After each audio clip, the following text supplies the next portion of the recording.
Да, сегодня произошло примечательное событие для всех архивистов республики.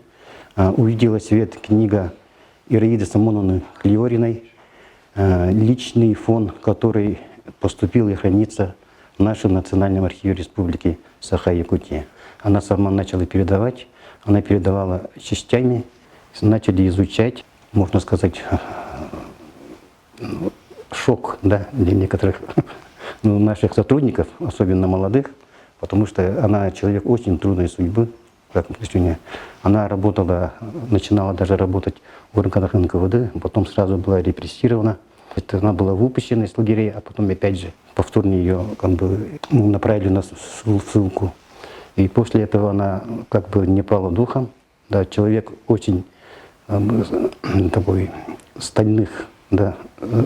стального характера, несгибаемой воли. Когда Национальный архив, который подготовил к изданию такую книгу, обратился в исторический парк, конечно, посчитали своим долгом в какой-то мере вот эту книгу постараться издать. Очень радостно, что получается, что ко Дню Республики в этом году, буквально на днях, она поступила в Якутск, и мы сегодня этим радостным событием готовы поделиться.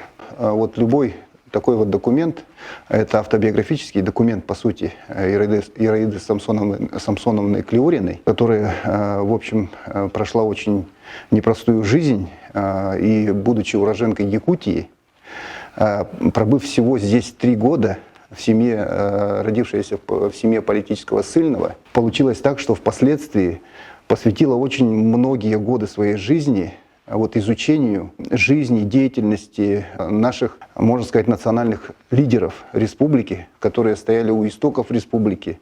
Это наша интеллигенция, которая, собственно, как многие знают, претерпели очень тяжелые лишения за свои убеждения. И сама Ираида Самсоновна была подвергнута репрессиям 2 раза и провела в лагерях около 15 лет.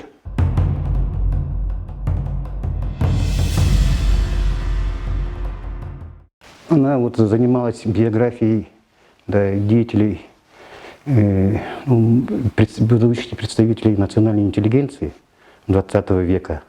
Начиная, допустим, даже первого революционера якутского, Неустроя Урсика, Василий Васильевич Никифоров, видный общественный деятель, занималась даже биографией выдающихся сыновей якутского народа, как Максим Кирович Амосов, Платон Алексеевич Юнский, Степан Ржаков и так далее. И, конечно, она имеет непосредственное прямое отношение к изучению биографии людей, которые стояли у истоков нашей государственности. Не только советской, допустим, именно когда на самоуправлении, например, Никифоров Василий Васильевич, пробуждение национального самосознания.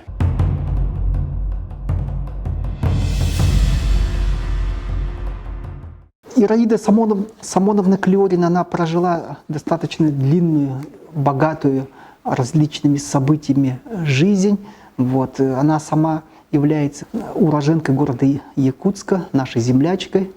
Правда, уехала, ее вывезли отсюда родители в 2-летнем возрасте. Отец был политическим ссыльным, социалистом, одним из членов народнического движения в России. Был сослан Самон Маркович Клеорин. Мама была учительницей. Мама ее Малькова, она приехала вместе с папой. Папа был сослан.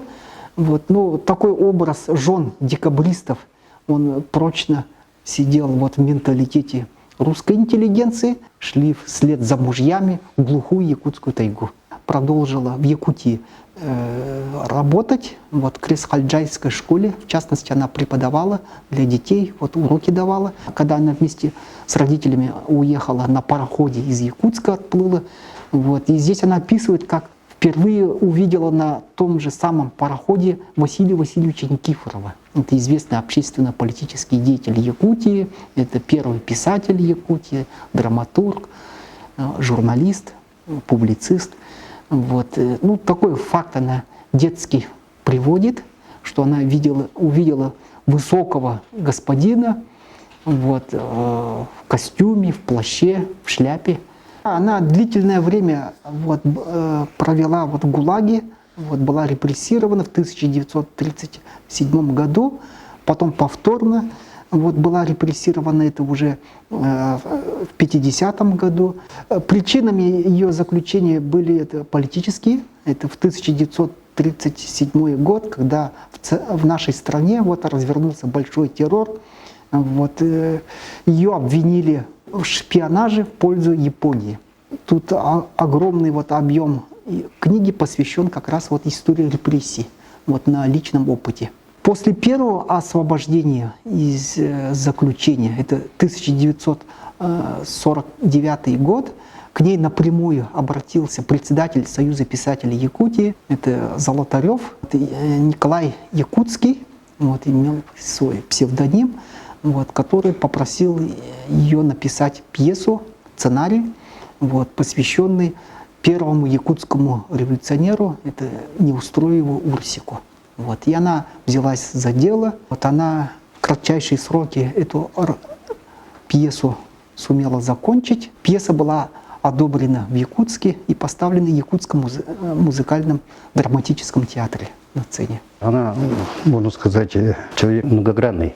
Она не только там писатель, журналист, сценарист, драматург, стихи писала, то есть поэзия тоже занимает ее творчество. Поэтому вот поражаешься, да, ее, как бы сказать, личный фон ее, да, у нас хранится, там хранятся все ее как творческие материалы, это сценарии, пьесы, рассказы, очерки, статьи, переписка, да, вот эпистолярный жанр тоже очень много времени. Она очень долго переписывалась с якутскими писателями, якутскими учеными, историками. Это тоже представляет очень такую большую ценность. И, конечно, здесь отражает ее многогранная личность. Я тут хочу добавить, что в своей московской однокомнатной квартире она всю жизнь, вот, когда занималась вот, вопросами реабилитации Василия Васильевича Никифорова, Кюльмнюра, она впервые этот вопрос выдвинула еще в 1965 году, неоднократно обращалась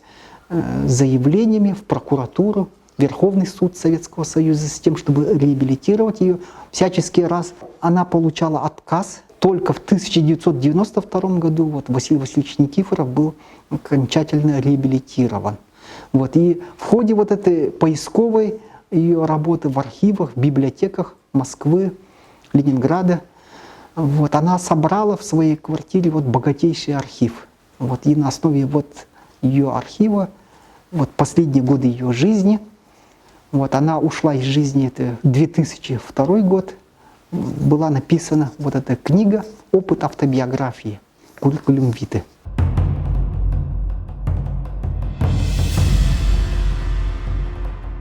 У нас есть свои правила, да, свои как архивисты, правила обработки исторических документов, так, правила издания документов. Мы должны как бы передать в аутентичном варианте все это, как в документе, ну, передать содержание и текст документа.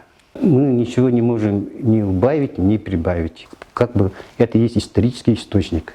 Это не первая ее книга, которая была издана на основе архивных материалов. Значит, была уже опубликована книга, ее книга «Он был» Исидора Никифоровича Барахова. Также была опубликована книга «Дело моряков» или «История без флера 2.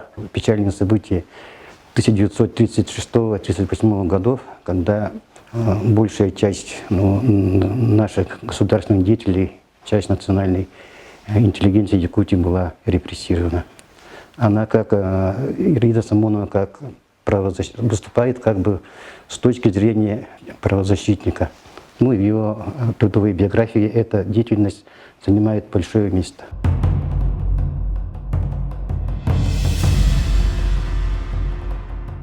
Ценность этой книги заключается в том, что вот здесь очень выпукло, ярко описана повседневная история, повседневная жизнь вот, не только вот лидеров государственности Якутии, но и простых представителей интеллигенции, и русской, и якутской, и эмигрантов, и якутских эмигрантов. Вот очень интересно она живо пишет, у нее, несомненно, вот дар писательницы имелся, и читается очень легко.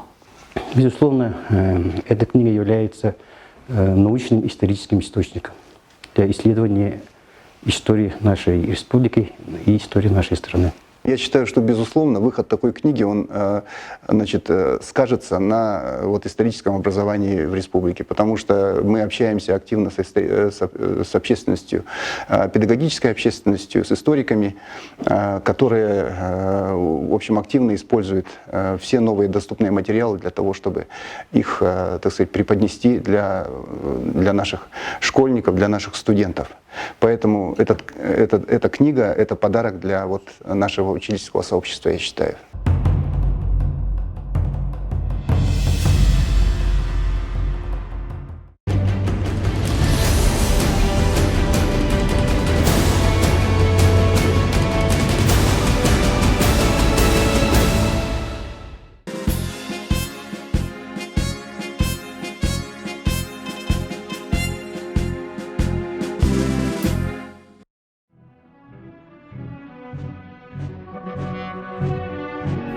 Достовалов Семен Васильевич. Родился в 1919 году в деревне Бякино Нерчинского района Читинской области. Призван в армию в апреле 1942 года Алданским райвоенкоматом. Рядовой, пулеметчик 900-го горнострелкового полка 242-й горнострелковой дивизии 1-й гвардейской армии 4-го Украинского фронта. Участвовал в освобождении Кавказа, города-героя Севастополя, Украины, Польши. Проявил героизм 22-24 сентября 1944 года на границе Польши и Чехословакии в районе населенного пункта Ясель и горы Кичера, когда первая гвардейская армия прорывалась через Дуклинский перевал на помощь восставшей против оккупантов Чехословакии. Его пулеметный расчет продвигался в авангарде, уничтожая живую силу и технику противника. Только в бою 24 сентября он вместе с расчетом уничтожил до 60 фашистов, отбил 3 противотанковых орудия, захваченных врагом.